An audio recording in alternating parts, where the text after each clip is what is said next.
మళ్ళీ చాలామంది ఏమనుకున్నారంటే ఈ ఇజ్రాయెల్ యూఎస్ఏ అండ్ ఇరాన్ మధ్య జరుగుతున్న యుద్ధం ఏదైతే ఉందో మహా అయితే 2-3 రోజులు ఉంటుంది, 2-3 రోజుల తర్వాత ఇరాన్ లొంగిపోద్దాం అనుకున్నారు.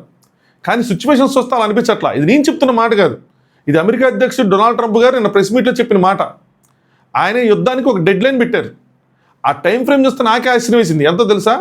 4 వీక్స్ అంటే 28 డేస్. ఇప్పుడు జరిగిందండి 3 రోజులు, అంటే ఇంకా 20+ డేస్ ఈ యుద్ధం కొనసాగే అవకాశం ఉంది. నేను అనుకోవటం ఏంటంటే అమెరికా కానీ ఇజ్రాయెల్ కానీ మళ్ళా అంటే ఎవరు ఎక్స్పెక్ట్ చేసి ఉంటారు ఇరాన్ ఎంత ప్రతిఘటిస్తుందని. వాళ్ళకి ఇరాన్ అమీనే గారు కానీ లేదంటే ఆ దేశానికి సంబంధించిన ఇంపార్టెంట్ అధికారులు కానీ ఏ టైంలో ఎక్కడ ఎప్పుడు ఎలా ఉంటారు అన్న కోఆర్డినేట్స్ సగా తెలుసు. యుద్ధం స్టార్ట్ చేసినప్పుడు వాళ్ళని అంతమందిస్తే ఇంకేముండదు, ఇరాన్ లొంగిపోయిద్దని అనుకున్నారు వాళ్ళు. అనుకుని ఉండొచ్చు, ఇదంతా అనాలిసిసే. కానీ కట్ చేస్తే ఆయన చనిపోయిన తర్వాత కూడా ఇంకా భయంకరంగా ప్రతిఘటిస్తున్నారు ఇరాన్ వాళ్ళు. ఈ వీడియోలో మనం 2 పాయింట్లు మాట్లాడుకుందాం. ఒకటి, ఇరాన్ దగ్గర ఇంత ఆయుధ సంపత్తి, ఇంత టెక్నాలజీ, అంటే వాళ్ళ మీద చాలా శాంక్షన్స్ ఉన్నాయి. అవన్నీ ఉన్నా కూడా వాళ్ళు ఇన్ని ఆయుధాలు ఎలా సమకూర్చుకున్నారు? Point number 1. పాయింట్ నెంబర్ 2, ఎందుకు ఇరాన్ ఈ గల్ఫ్ కంట్రీస్ని, అరబ్ కంట్రీస్ అన్నింటినీ ఎందుకు అటాక్ చేస్తుంది? దానివల్ల వాళ్ళకు వచ్చే లాభం ఏంటి? Let's start. హాయ్ ఫ్రెండ్స్, నా పేరు Anand, welcome to Anand news. యాక్చువల్గా యూఎస్ ఇరాన్ మధ్యలో ఈ కాన్ఫ్లిక్ట్ ఏదైతే ఉందో అది ఇప్పటిది కాదు. వీళ్ళు చాలామంది తెలుసుంటే చాలా డికేట్స్ వెనక్కి వెళ్ళాలి మనం. 1953లో అమెరికాకి చెందిన CIA సంస్థ ద్వారా అప్పట్లో ఇరానియన్ గవర్నమెంట్ ఏదైతే డెమోక్రటికల్గా ఎలక్టెడ్ ప్రెసిడెంట్ ఉన్నారో మొహమ్మద్ మసూద్ ఆయన్ని వీళ్ళు అధికారంలోకి దించేశారు. నేషనలైజ్ చేశాడు ఆయన ఆయిల్ ఇండస్ట్రీ మొత్తాన్ని. ఆయన దించేసి యూఎస్ఏకి, వెస్టర్న్ కంట్రీస్కి సపోర్ట్గా ఉన్న షాని పవర్లోకి తీసుకొచ్చారు. ఆయన ఆ దేశ అధ్యక్షుడు అయ్యారు. ఇక్కడ ఓ పాయింట్ ఏంటంటే చాలామంది ఇరానియన్స్కి ఇది నచ్చలా. ఈ ఫారిన్ కంట్రీస్ వీళ్ళ రాజకీయాల్లో ఇంటర్వ్యూన్ అవ్వటం అనేది నచ్చలా. బట్ ఏంటంటే అప్పట్లో ఈ సోషల్ మీడియాలు ఇవన్నీ లేవు కాబట్టి ఇది జనాల్లో ఉన్న బలమైన మాటలు ఇవి. దాని తర్వాత 1979లో దీన్ని అసలు రియల్ రప్చర్గా చెప్తారు, ఇరానియన్ రెవల్యూషన్. అప్పుడు ఏం జరిగిందంటే ఇస్లామిక్ రెవల్యూషన్లో ఇరానియన్స్ అందరూ ఈ షా ఎవరైతే యూఎస్కి సపోర్ట్ చేస్తా వాళ్ళ దేశ అధ్యక్షుడు ఉన్నారో ఆయన దింపేసి ఇస్లామిక్ రిపబ్లిక్ ప్రభుత్వాన్ని స్థాపించుకున్నారు అండర్ అయతుల్లా ఖమేనీ గారు. ఎవరైతే మొన్న చనిపోయారో ఖమేనీ గారు, సో ఆయన అండర్లో ఇస్లామిక్ ప్రభుత్వాన్ని వాళ్ళు స్థాపించుకున్నారు. ఆయన ఆ దేశ అధ్యక్షుడు అయ్యారు. దాని తర్వాత అదే సంవత్సరం 1979లో యుఎస్ ఎంబసీకి చెందిన ఒక ఆల్మోస్ట్ 52 అమెరికన్స్ని అక్కడున్న ఇరానియన్ స్టూడెంట్స్ ఏం చేశారంటే నిర్బంధించారు. ఆల్మోస్ట్ 444 రోజులు వాళ్ళని వాళ్ళ కస్టడీలో ఉంచుకున్నారు. ఇక్కడి నుంచే అమెరికాకి ఇరాన్కి సంబంధాలు అన్నవి కంప్లీట్గా తెగిపోయినాయి. దాని తర్వాత నుంచి ఏదో ఒక రప్చర్ వాళ్ళ మధ్యలో జరుగుతూనే ఉంది. అండ్ మెయిన్లీ 2000లో ఇరాన్ న్యూక్లియర్ ప్రోగ్రామ్ ఒకటి స్టార్ట్ చేసింది. నాట్ ఓన్లీ యూఎస్ఏ, చాలామంది వెస్టర్న్ కంట్రీస్ దాని మీద అబ్జెక్షన్ పెట్టాయి. ఇరాన్ ఇలా న్యూక్లియర్ వెపన్స్ని రెడీ చేస్తుంది, దానివల్ల మిగతా కంట్రీస్ని చాలా ప్రమాదంలో నెట్టింది, వీటిని ఆపాలి అని చెప్పి. కానీ అప్పుడు ఇరానియన్ గవర్నమెంట్ కానీ వాళ్ళు ఏం చెప్పారంటే లేదు మేము ఇది ఎనర్జీ కోసం చేస్తున్నాం కానీ మీ న్యూక్లియర్ వెపన్స్ రెడీ చేయట్లేదని చెప్పారు. కానీ యూఎస్ కానీ మిగతా కంట్రీస్ కానీ నమ్మలేదు. సో వాళ్ళ మీద ఎకనామికల్గా చాలా అంటే చాలా శాంక్షన్స్ వేశారు. వాళ్ళ నుంచి ఆయిల్ కొనకూడదని, వాళ్ళని సపోర్ట్ చేయకూడదని, వాళ్ళకి ఆయుధాలు అమ్మకూడదని చాలా శాంక్షన్స్.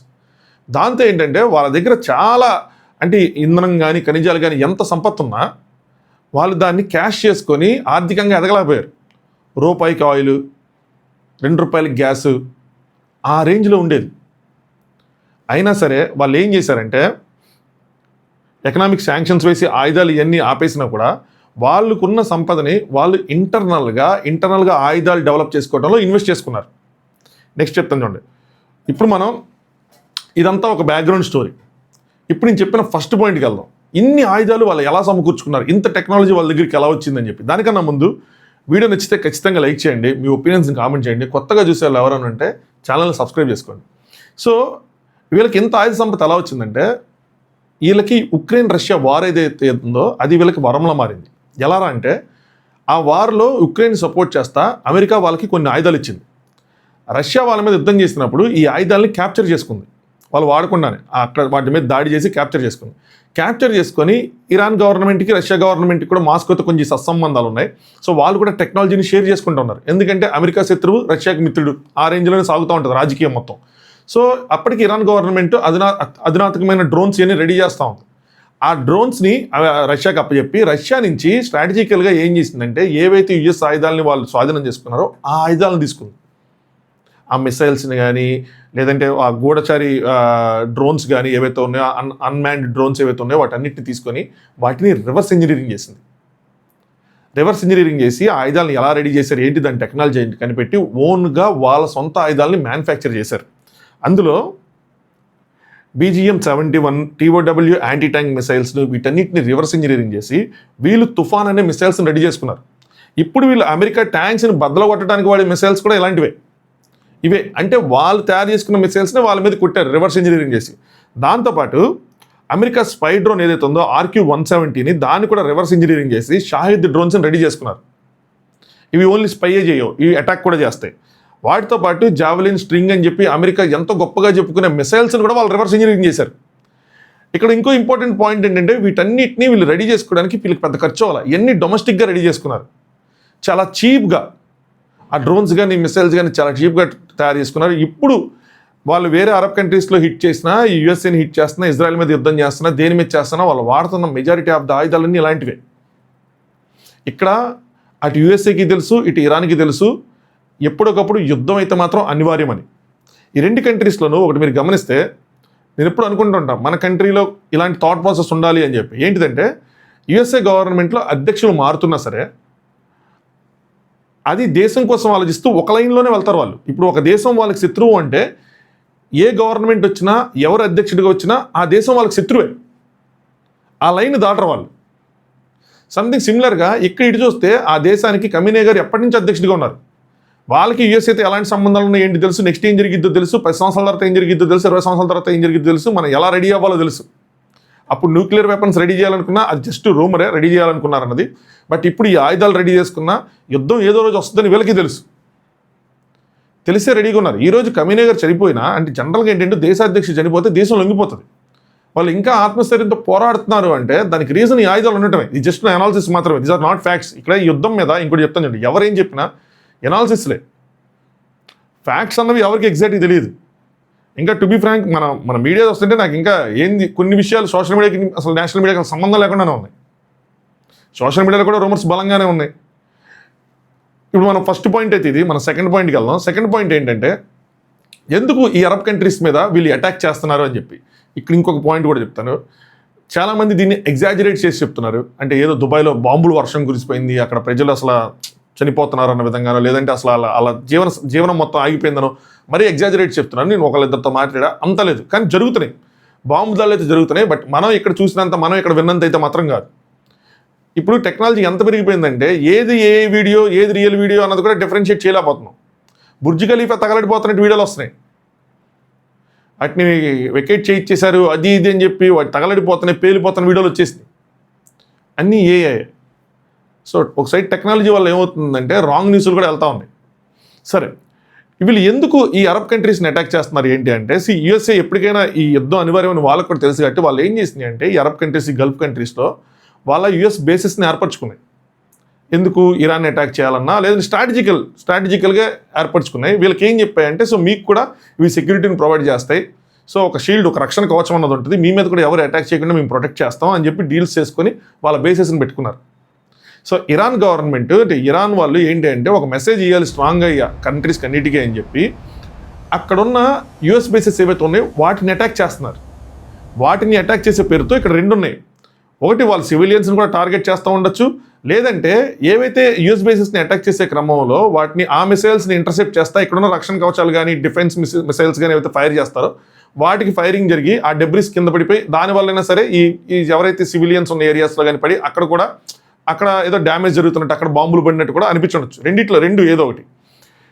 ఇక్కడ ఆ రెండింటిని మనం కన్సిడర్ చేసుకున్నప్పుడు వీళ్ళు ఒక స్ట్రాంగ్ మెసేజ్ ఇవ్వాలనుకుంటారు. ఏంటి అంటే మీరు యూఎస్ఏని సపోర్ట్ చేస్తే మేము ఖచ్చితంగా మిమ్మల్ని టార్గెట్ చేస్తామన్నట్టు ఒక డిప్లొమాటిక్గా ఒక ఒత్తిడి, ఈవెన్ ప్రజల నుంచి కూడా ఆ గల్ఫ్ కంట్రీస్లో ఉన్న ప్రభుత్వాలకి ఒత్తిడి పెరిగిద్ది. అసలు మనం ఎందుకు ఇన్వాల్వ్ అవుతున్నాం, మనకేంటి పని, మీ వల్ల ప్రజల మీద బాంబులు పడుతున్నాయి కదా అని చెప్పి. సౌదీ అరేబియా లాంటి కంట్రీస్ వీళ్ళందరూ కూడా ఆల్మోస్ట్ యూఎస్ఏకి రివర్స్ అయిపోతున్నారు. ఇండైరెక్ట్గా చెప్తున్నారు మీ ప్రతీకారాలకి మమ్మల్ని వేదికగా చేసుకోవద్దు అని చెప్పి. ఎందుకంటే వాళ్ళ రక్షణ కవచాలు ఫెయిల్ అవుతున్నాయి, ఇన్కమింగ్ మిసైల్స్ని సరిగ్గా ఇంటర్సెప్ట్ చేయలేకపోతున్నాయి. అమెరికా కూడా ఫోకస్ అంతా ఇజ్రాయెల్ని, అమెరికా బేసెస్ని కాపాడుకోవడం పెడుతుంది, కానీ వీటిని పట్టించుకోవట్లా. సో అలాగా యూఎస్ఏకి వీళ్ళని దూరం చేయొచ్చు. అలాగే ఇక్కడ వీటిని టార్గెట్ చేస్తే ఏంటంటే రెండో పాయింట్, యూఎస్ఏ మీద కానీ ఇజ్రాయెల్ మీద కానీ వీళ్ళు ఒత్తిడి తీసుకొస్తారు యుద్ధం ఆపడానికి. ఆ విధంగా పైచేయి సాధించాలన్న తెలివిని వాడుతుంది. సో యుఎస్ఏ ఇజ్రాయెల్ మాత్రమే కాదు, ఇరాన్ కూడా ఎప్పటి నుంచో రెడీగా ఉంది. ఇది సోమవారం అనుకుని శుక్రవారం వీళ్ళ మీద దాడి చేసింది కాదు, ఎప్పటి నుంచో సంవత్సరాల ప్లానింగ్తో ఉన్నారు. అందరూ తెలివైన వాళ్ళే, ఇక్కడ తెలివి తక్కువ ఎవరు లేరు. ఉండుంటే నిజంగా 2-3 రోజులు అసలు ఖమేనీ గారు చనిపోయిన తర్వాత యుద్ధం ఆగిపోవాలి. ఎందుకంటే వాళ్ళ దేశంలో కూడా అంతర్గతంగా వాళ్ళకి ఇష్యూస్ ఉన్నాయి. కొంతమందికి ఆ లాస్ నచ్చుతాయి, కొంతమందికి నచ్చలేదు, కొంతమందికి ఆయన మత గురువు. దేశంలో జరిగే మీకు చాలా విషయాలు మీరు వినే ఉంటారు. ఒక హిజబ్ ధరించిన ఒక మహిళని చంపేసినప్పుడు అక్కడ జరిగిన పోరాటం కానీ చాలా వరకు విషయాలు అసలు బయటికి రాలా. సో ఇంటర్నల్గా అంత ఉన్నా కూడా స్టిల్ వాళ్ళు ఫైట్ చేస్తున్నారు. అంటే వాళ్ళు పక్కా ప్లానింగ్తో ఉన్నారు. నెక్స్ట్ స్టెప్ ఏం చేస్తారు అన్నదే ఇంకా ఇదిగా ఉంది.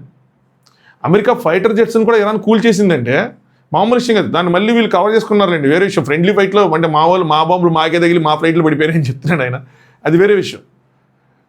బట్ ఇక్కడ ఇరాన్ చాలా తెలివిగా ఉంది, చాలా బలంగా కూడా ఉంది నిజంగా. అంటే మనం దూరం నుంచి చూసినప్పుడు మనకేమనిపించింది అంటే ఏముందిలే మహా అయితే 2-3 రోజులు యుద్ధం చేస్తారు, ఆబ్వియస్గా అమెరికా ముందు ఎవరు నిలబడగలరని అనుకున్నాం.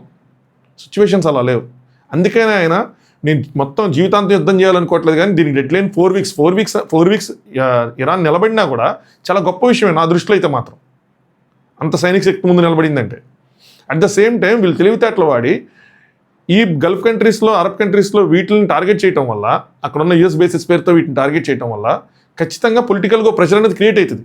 ప్రజల నుంచి ఆ గవర్నమెంట్లకి, ఆ గవర్నమెంట్ నుంచి యూఎస్ఏ మీద కానీ ఇజ్రాయెల్ మీద కానీ.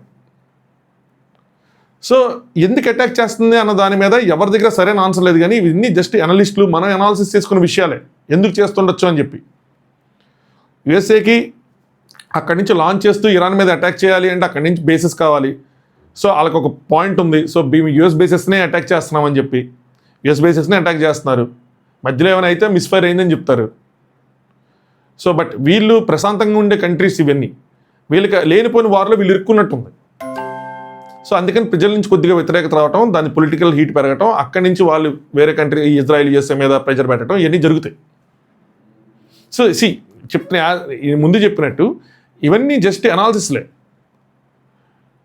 ఎవరు అక్కడుండి ఇక్కడ మన నేషనల్ మీడియా కానీ ఏది కానీ అవి చూసి అనాలిసిస్ చేసుకొని మన న్యూస్ చదువుకొని చెప్పుకోవటం తప్పితే రియల్గా గ్రౌండ్లో ఏం జరుగుతుంది, వాళ్ళు ఎలా ఆలోచిస్తున్నారు, వీళ్ళు ఎలా చేస్తున్నారు అనేది ఎవరికి తెలియదు, వాళ్ళకి తప్పితే. సో ఇది నాకున్న అనిపించింది. 2 రోజుల నుంచి చాలామంది అడిగింది ఎందుకు వీళ్ళని అటాక్ చేస్తున్నారు ఏంటి అని చెప్పి. మీ ఒపీనియన్ కూడా కామెంట్ చేయండి. Thanks for watching Anand news.